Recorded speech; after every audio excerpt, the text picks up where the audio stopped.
नमस्कार, सुप्रभात। आप सभी दर्शकों का डीडी न्यूज पर स्वागत है। हमारे सांकेतिक समाचार में मैं हूं साइमा खान और मेरे साथ है मेरे सहयोगी दीपाली। तो नजर डाल लेते हैं सबसे पहले हेडलाइंस पर।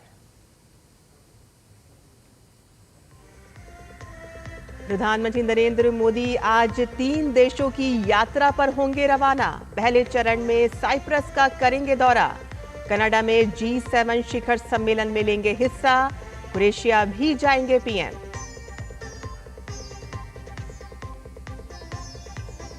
यूपी में पुलिस बल को सशक्त और आधुनिक बनाने की दिशा में ऐतिहासिक पहल।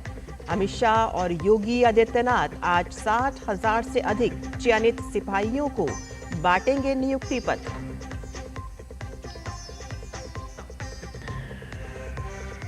दिल्ली एनसीआर में झमाझम बारिश से मौसम हुआ सुहाना। तापमान में गिरावट से राजधानी वासियों को भीषण गर्मी से मिली राहत।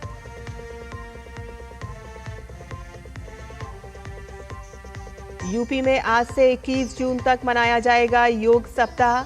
जिला, तहसील और ब्लॉक और ग्राम सभा स्तर पर होंगे योग कार्यक्रम। तो वहीं लद्दाख में भी आज से हफ्ते भर होंगे योग अभ्यास। और इजराइल और ईरान के बीच मिसाइल वॉर जारी। तेहरान के शहरान तेल डिपो और तेल अवीव की हाइफा तेल रिफाइनरी पर हमले। आज होने वाली अमेरिका ईरान परमाणु वार्ता रद्द।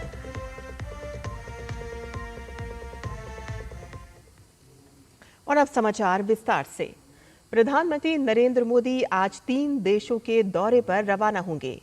यात्रा के पहले चरण में पीएम साइप्रस गणराज्य जाएंगे।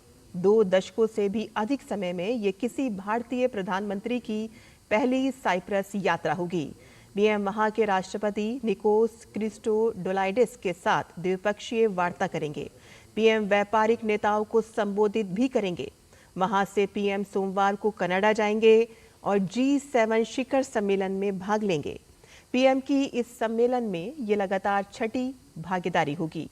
पीएम G7 देशों सहित आमंत्रित देशों के नेताओं और वैश्विक संगठनों के शीर्ष अधिकारियों के साथ विभिन्न मुद्दों पर चर्चा करेंगे। वहीं पीएम की कई द्विपक्षीय बैठकें होंगी। पीएम यात्रा के तीसरे चरण में 18 जून को क्रोएशिया गणराज्य पहुंचेंगे। किसी भारतीय प्रधानमंत्री का वहां का ये पहला आधिकारिक दौरा होगा। पीएम अपने समकक्ष आंद्रेस प्लेनकोविक के साथ द्विपक्षीय बैठक करेंगे।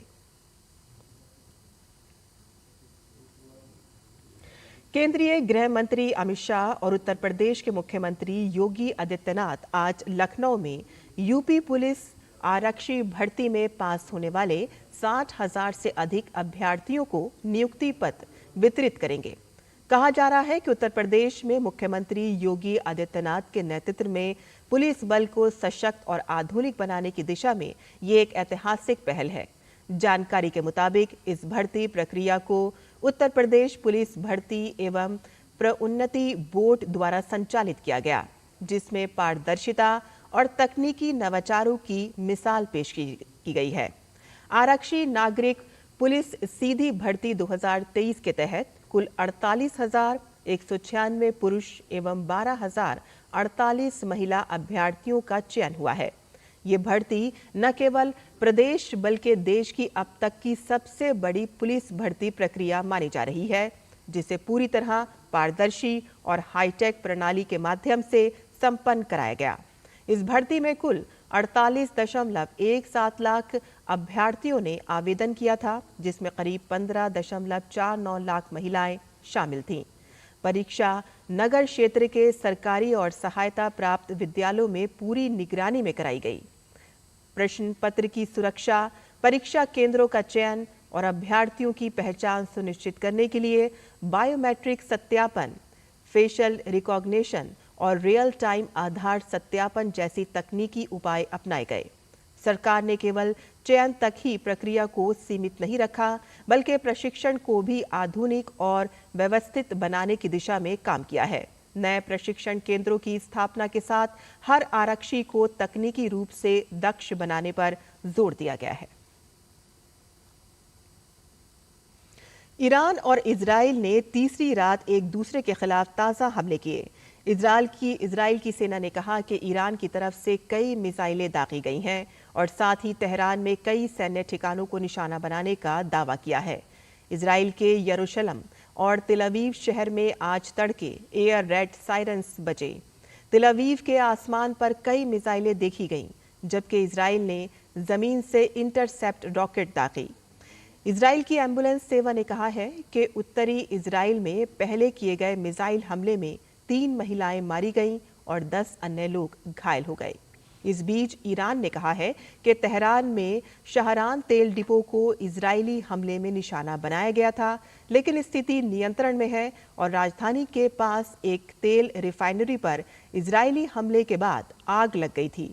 ईरान की अर्ध सरकारी तस्नीम समाचार एजेंसी ने बताया है कि इजरायली हमलों ने तेहरान में ईरान के रक्षा मंत्रालय की इमारत को भी निशाना बनाया, जिसमें मामूली नुकसान हुआ। ईरान के रेवोल्यूशनरी गार्ड्स ने कहा है कि ईरानी मिसाइलों और ड्रोन ने इजराइल के ऊर्जा ढांचे और लड़ाकू जेट ईंधन उत्पादन सुविधाओं को निशाना बनाया। तेल अवीव के हाइफा तेल रिफाइनरी को निशाना बनाया गया।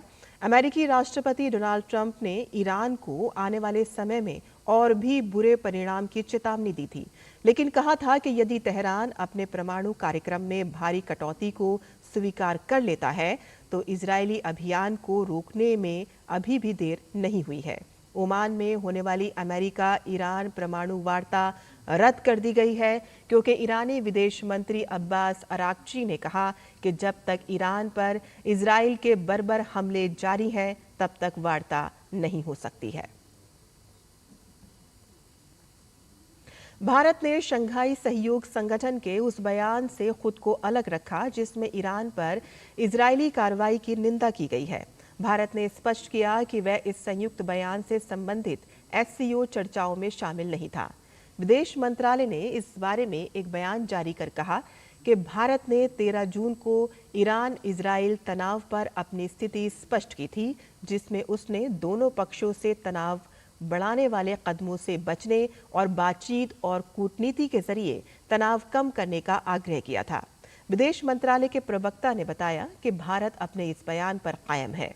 विदेश मंत्री डॉक्टर एस जयशंकर ने 13 जून को ईरानी विदेश मंत्री से बात की थी और उन्होंने इस मसले पर संयम बरतने की अपील की थी। भारत की समग्र स्थिति को लेकर अन्य एससीओ सदस्यों को सूचित किया गया था, जिसके आधार पर भारत के प्रतिनिधि ने बीजिंग में हुए एससीओ के बयान से संबंधित चर्चाओं में हिस्सा नहीं लिया। एससीओ ने अपने बयान में इजरायली हमलों को ईरान की संप्रभुता का उल्लंघन बताया था। और दिल्ली एनसीआर के कई इलाकों में आज तेज हवाओं के साथ बारिश हुई, जिसमें लोगों को गर्मी से राहत मिली, जिसमें तापमान में भी कमी आई।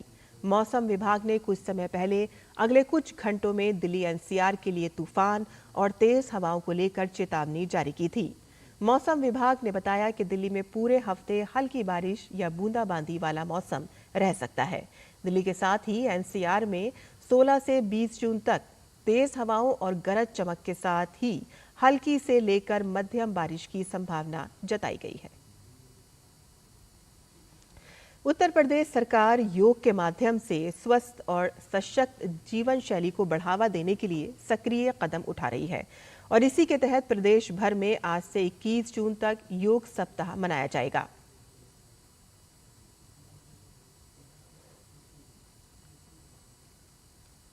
और इसी के साथ ही हमारा यह सांकेतिक समाचार यहीं समाप्त होता है। मुझे और मेरी सहयोगी दीपाली को अनुमति दें, लेकिन आप देखते रहिए डीडी न्यूज़। नमस्कार।